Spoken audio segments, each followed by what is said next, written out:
वजह ये होती है, ये पार्टी के बड़े होद्देदार और बड़े नेता पार्टी के शुभचिंतक हैं या पार्टी के दुश्मन हैं, जो जनधार बढ़ाने के कार्यक्रम को कमजोर करने की कोशिश करते हुए निजी बयान बता करके इसको हल्का बना देते हैं।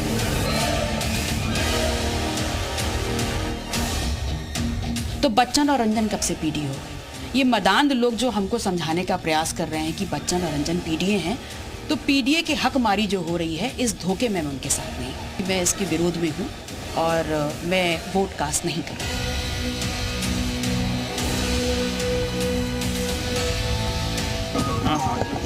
कोई ऐसा नहीं जो वोट करेगा राज्यसभा में दिखा के वोट करना होता और नहीं करता उसकी सदस्यता चली जाती है।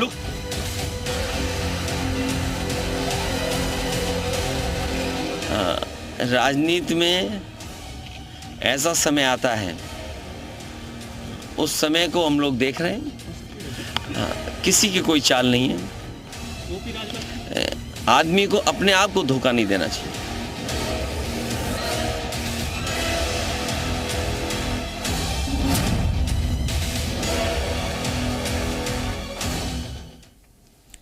तो आप देख रहे हैं माहौल टाइट है। मैं हूं आपके साथ दीपाली। समाजवादी पार्टी में इन दिनों संकट के बादल छाए हुए हैं। ओपी राजभर के बाद जयंत चौधरी भी और सपा से किनारा कर चुके हैं। अब स्वामी प्रसाद मौर्य और पल्लवी पटेल ने भी मोर्चा खोल दिया है। मंगलवार को स्वामी प्रसाद मौर्य ने सपा के महासचिव पद से इस्तीफा दिया था। स्वामी ने सपा में अनदेखी के आरोप लगाए थे। उधर अब पल्लवी पटेल ने भी सपा पर सवाल खड़े कर दिए हैं। पल्लवी पटेल ने सपा के राज्यसभा प्रत्याशियों पर आपत्ति जताई है। वो जया बच्चन और आलोक रंजन को टिकट देने से नाराज हैं। ऐसे में पल्लवी पटेल का कहना है कि वो राज्यसभा के चुनाव में सपा के उम्मीदवारों को वोट नहीं करेगी, यानी घर में ही अखिलेश घिरते नजर आ रहे हैं। ऐसे में सवाल यह है कि पार्टी में तनाव तो कैसे अखिलेश जीतेंगे चुनाव।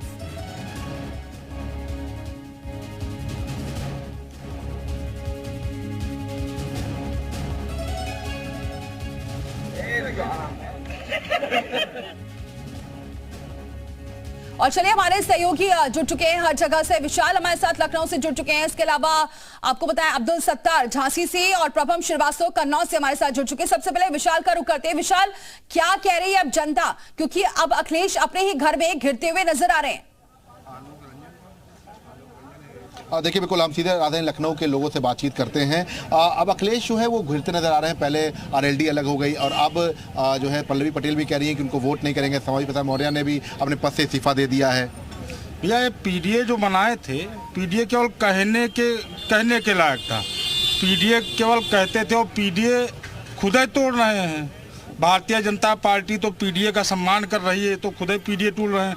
और गांव स्तर में हमने देखा है, जिनको पीडीए कहा जाता है वो भारतीय जनता पार्टी का एक हाथ में झंडा उठाते हैं, एक हाथ में जय श्री राम चिल्लाते हैं। तो पीडीए है कहाँ इनके पास? पीडीए आपको लगता है कि अखिलेश यादव जो है अलग थलग पड़ते हुए नजर आ रहे हैं? छोटी छोटी पार्टियां यहाँ स्वामी प्रसाद मौर्य जैसे, राजभर जैसे, मांझी जैसे और केशव प्रसाद मौर्य जैसे लोग जो आज मंत्री उप मुख्यमंत्री है, मगर ये समय इनका भी रहा है।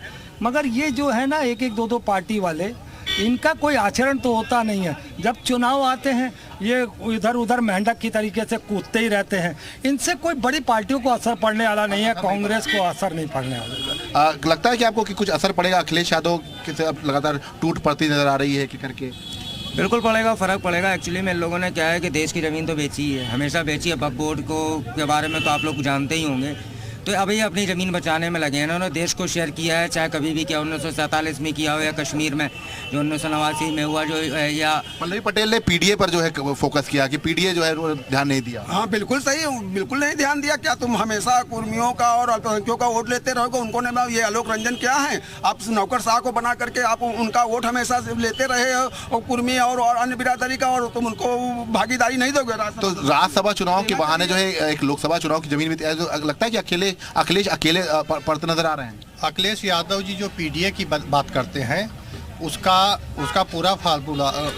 ठीक है विशाल, लौटेंगे आपके पास। अब्दुल सत्तार का रुख करते हैं। अब्दुल सत्तार, क्या लग रहा है कि वाकई पीडीए की अनदेखी की जा रही है और जिससे उनके सहयोगी दल अब किनारा कर रहे हैं?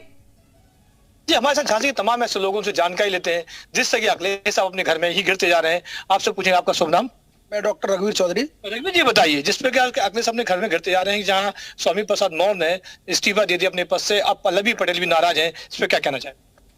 स्वामी प्रसाद मौर्य जी ने जो इस्तीफा दिया है वो उनका व्यक्तिगत कारण हो सकता है, और पल्लवी पटेल जी जो आज नाराज चल रही हैं तो उनका क्या अंदर का रीजन चल रहा है पता नहीं चल सकता, पता चल पाया है। और मैं तो कहूंगा कि अभी समाजवादी पार्टी में दोनों नेता मजबूती के साथ खड़ा रहें और पीडीए गठबंधन को मजबूत करें, यही हमारी। अच्छा, आप बताइए, आप क्या कहना चाहते? मैं यही कहना चाहूंगी कि स्वामी प्रसाद जी का ये व्यक्तिगत निर्णय है और इसके बाद आगे भी जो होता है वो देखेंगे। और पार्टी के बीजेपी से भी वो छोड़ के आए थे तो क्या पार्टी कमजोर हो गई थी? नहीं हुई थी। ऐसे ही समाजवादी से अगर वो जाते हैं तो पार्टी कमजोर नहीं होगी, 2024 में मजबूती से रहेगी। अच्छा, आप बताइए, जिस पर 2024 की बात की जाए, अखिलेश अपने ही घर में गिरते जा रहे हैं, ऐसे में कैसे जीतेंगे? इस पे क्या कांग्रेस पे कुछ असर पड़ेगा? देखिए, बात यह है कि भाजपा बहुत बुरी तरह से गिरती जा रही है। आज भाजपा अपना 10 साल का कार्यकाल पूरा कर रही है। भाजपा के नेताओं को 10 साल की उपलब्धियां बतानी थी, लेकिन आज वो विपक्षी नेताओं के बयान के पीछे छुपते नजर आ रहे हैं, जिसका सीधा मतलब है उनके पास बताने के लिए कुछ नहीं है। और जिस तरह से वो हिमाचल में हारे, कर्नाटक में हारे, तेलंगाना में हारे। आप बताइए। सत्तार लौटेंगे आपके पास। प्रभा का भी रुख कर लेते हैं। प्रभा, वहां की जनता क्या कह रही है? क्या महासचिव पद से इस्तीफा देना स्वामी प्रसाद मौर्य का ये अच्छा रहा? क्योंकि बहुत आरोप लग रहे थे सपा पर, और अब पल्लवी पटेल ने जो किनारा किया है कि राज्यसभा में वोटिंग नहीं करेंगे उनके सदस्य, उसको लेकर क्या कह रही है जनता? देखिए, बिल्कुल समाजवादी पार्टी अपने ही दाव में कैसी चली जा रही है। पहले स्वामी प्रसाद मौर्य हों, अब पल्लवी पटेल। सहयोगी पार्टी है पल्लवी पटेल की, उन्होंने भी अब अखिलेश यादव को लेकर घेरा। जो चुनाव सामने आ रहा है, जिस तरीके से लोकसभा चुनाव में एक साथ चुनाव लड़ने की बात सामने आ रही थी, लेकिन कहीं ना कहीं अब अखिलेश यादव खुद ही गिरते चले जा रहे हैं। लगातार राजनीतिक जो बयानबाजी है वह भी सामने आ रही है। जी ठीक है, रुक करते हैं। मोहम्मद गुफरान भी हमारे साथ जुड़ चुके। गुफरान, वहां के लोग क्या कह रहे हैं? क्या लगता है कि सपा को अब ये भारी पड़ सकता है जो उनके सहयोगी दल धीरे धीरे किनारा कर रहे हैं? हाँ, बिल्कुल। देखिए, निश्चित तौर पर जिस तरीके से स्वामी प्रसाद मौर्य का चिट्ठी आई है, लेटर बम आया है, वो अपने आप में ये बताने के लिए काफी है कि समाजवादी पार्टी के भीतर बहुत कुछ अच्छा नहीं चल रहा है। पल्लवी पटेल ने भी इशारे किए हैं सीधे तौर पर। उन्होंने भी कहा है कि पीडीए का जो फार्मूला है सपा, उस पर नहीं चल रही, अखिलेश यादव नहीं चल रहे हैं। ये बताएं कि जो आरोप सीधे तौर पर स्वामी प्रसाद मौर्य ने अपने पद से इस्तीफा दे दिया है और पल्लवी पटेल ने भी लगाए हैं, कैसे देखते हैं पूरे आरोप? देखिए, स्वामी प्रसाद मौर्य ने जो आरोप लगाया या इस्तीफा दे दिया है, उसका निजी मामला है। भाई, हर एक आदमी अपने अपने मर्जी का मालिक। और रही बात राजनीति, इसका नाम है राजनीति है। अभी देखे होंगे ना नीतीश जी कहाँ से कहाँ पीडीए के फार्मूला, जो पीडीए अखिलेश यादव कह रहे हैं पीडीए के फार्मूले पे नहीं चल रहे, यही वजह है ये? बिल्कुल उन्होंने सही कहा। आज पीडीए का कर्मचारी लोग 150 गज की जमीन लेके काम कर रहे हैं। पीडीए में इतनी लूट मची, हर विभाग में लूट मचा हुआ है, उस पर कोई कान लो वर्तमान सरकार ध्यान नहीं दे रही है। अपने ये बताएं, ये जो पीडीए वाला। वहीं स्वामी प्रसाद मौर्य के सपा से इस्तीफे के बाद बीजेपी नेता अखिलेश शर्मा का भी बड़ा बयान आया है। स्वामी प्रसाद मौर्य के बीजेपी में आने के संकेत दिए हैं। स्वामी प्रसाद के इस्तीफे पर अखिलेश शर्मा ने बोला है, दुश्मनी जमकर करो, लेकिन ये गुंजाइश रहे कि जब कभी हम दोस्त हो जाएं तो शर्मिंदा ना हो। माननीय स्वामी प्रसाद मौर्य जी को मैंने बहुत पहले विधान परिषद में एक बात कही थी,